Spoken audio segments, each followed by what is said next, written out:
Hi everyone, greetings from Austin, Texas, where the weather has become fantastic, but the allergies are still awful.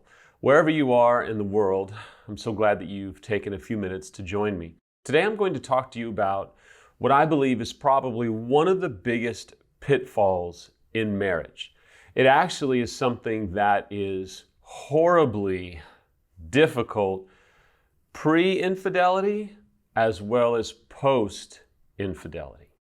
To go a step further, you may actually be struggling with this right now, post-infidelity. You might be working through this, or your spouse could be working through this. It's awful, it's debilitating. And this might be one of the reasons that you actually found yourself in a situation where either you or your partner was unfaithful, because this way of living is catastrophic. This way of living creates vulnerability like very few things in relationships. This way of living puts you on an island. That island is hopelessness and despair and disillusionment. There's an incredible amount of disillusionment that comes upon you when you are living this way in marriage or relationships of a significant time period. And I'll tell you what it is. It is the fact that so often we simply go along to get along. Not a lot of science in those terms, but I can tell you that we create immense vulnerability in our life when we simply go along to get along in our relationship. We're afraid to bring things up. We're afraid to bring up our true feelings. We stuff down what we need, what we want, what we even feel like we deserve. And it's a recipe. Promise you, it is a recipe for disaster. So why do we live this way? Here's some reasons. Number one, we're afraid of abandonment. We are afraid of maybe sharing what we need, what we want, who we are, being vulnerable, because if we are, we may be abandoned by our partner. Number two is we're afraid of rejection. I mean, who wants to be rejected in our marriage? Who wants to be rejected in this long-term relationship? I mean, we simply are afraid of being rejected, so we go along to get along, and we end up living in misery because we don't want to be rejected. Maybe we've been rejected earlier in life, or maybe we've been rejected by our significant other already so many times that we're like, nope, not doing that again. Here's another one. Number three is we can also be afraid of being punished for expressing our needs or our wants, or sharing more of who we are and what we really want. We can be in a relationship where we find ourselves emotionally divorced because we're still together, but we're not being vulnerable. We're not really sharing who we are. We don't communicate our needs or our wants anymore. And we find ourselves on this island of despair and hopelessness. And that oftentimes can lead to infidelity, or you might be in a situation and it's post-infidelity, and that way of living creates vulnerability for relapse for the unfaithful. It creates vulnerability for the betrayed to detach more and more, and quite honestly opens up the door for the betrayed to have their own affair. Next is we become conflict avoidant or intimacy avoidant. And so what we do is we pull back, we hide. And we may be asked, hey, what's wrong? Are you okay? Everything's fine, I'm good. No, I'm just got a lot going on. We are avoidant in conflict because we don't want to engage in that conflict again because it hasn't gone well before. Why is it going to go well this time? Or we had so much conflict growing up with that we are almost stuck in a prison of our own mind because maybe our partner did react negatively before. But maybe we've made that into a prison in our own mind because it was once or twice and it hasn't been throughout the marriage. I don't know, but this does happen. Then we become intimacy avoidant, where we are so afraid of being intimate, but we're also afraid of conflict. And we find ourselves going, what am I to do? So what do?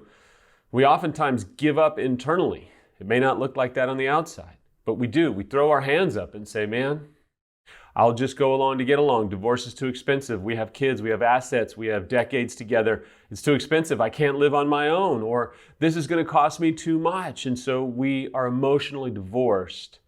But then we come to this point where one of two things usually happens. Now, this isn't, and these aren't the only things that can happen, but typically when you live like this long enough, you eventually come to the point where you say, you know what, I'm just giving up all hope. This is the way it's going to be. Or number two is we end up finding someone else while in our relationship that makes us feel how we so desperately want to feel in our marriage. Now, I'm not excusing infidelity. I'm not making a case that, well, this is why people cheat. Not one bit, but this is what typically happens. This may have been what happened in your situation to bring you where you are right now. And it's a painful, agonizing place to be. So you say, okay, Sam, pretty dark. Like, okay, we get the point. What do you do? Number one, someone has to be willing to change this. Someone has to be brave. Someone has to be tenacious. Someone has to decide in the relationship, you know what, enough is enough. I don't care what's going to happen. I care more about being able to look myself in the mirror. I care more about holding my head up high, about modeling a relationship for my kids, if you don't have kids, about enjoying life to the fullest. If you come from faith, there might be a component that says, I've got to honor God. This isn't the way that God wants me to live. If you don't come from faith, I owe more to myself than this. But there comes a point where you have to say, look, no more. It doesn't mean that things are going to change overnight and there's a new sheriff in town. Here we go. It just means I'm not living like this anymore. And it takes one of the partners in that relationship to decide, you know what? I'm not living like this anymore. And let me just tell you, it takes one person to change the relationship, right? Take the case of infidelity. One person chose to cheat, completely changed the relationship. So you may say, it's not worth it, Sam. It's not going to happen. No. It absolutely can bring change to the relationship. So you have to ask yourself, are you sick and tired enough of being sick and tired of your relationship not being where you want it to be? And are you willing to engage, stand up and say, look, I don't care about the blowback. I don't care about the punitive stuff that comes my way. I want our relationship to be where I want it to be. Number two is you're going to need expert help. Without expert help, you'll probably never get to this point. You need someone to help you navigate it. You need someone to help you find your voice again. Next is you need process and practice. This will be a process, and it will take an immense amount of practice to get through it. But you can do it, I promise you. Finally, and I've said this more frequently in my videos because I think you've got to see the need of it, is you need group help. Why? Why do I need group help to help change my marriage, Sam? Because when it doesn't work, when the process breaks down and the practice gets hard, you need a group of people, same sex, who you can go to and support you when it goes to crap and say, no, keep going. You can do this. It's okay. It's going to take process and practice. It's worth it. You are worth this effort. Let me end today with telling you, you are absolutely worth this effort. You have a voice for a reason. I know it's hard. And I know that what we're talking about today can be scary as all get out. It's terrifying to some of you because of your family of origin issues and childhood trauma. I promise you it's worth it. You'll be able to look yourself in the mirror and be proud of who you are. You'll be able to hold your ground and say, you know what? This is hard, but I'm doing this for me.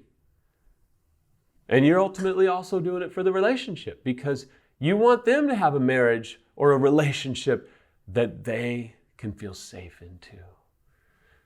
If I can help, if I can support, reach out on any of these mediums that you've seen this video. Go to affairrecovery.com. Look at our intensives and our courses, man. They will help you find your voice again because you need that voice. It is your friend. It is there for a reason.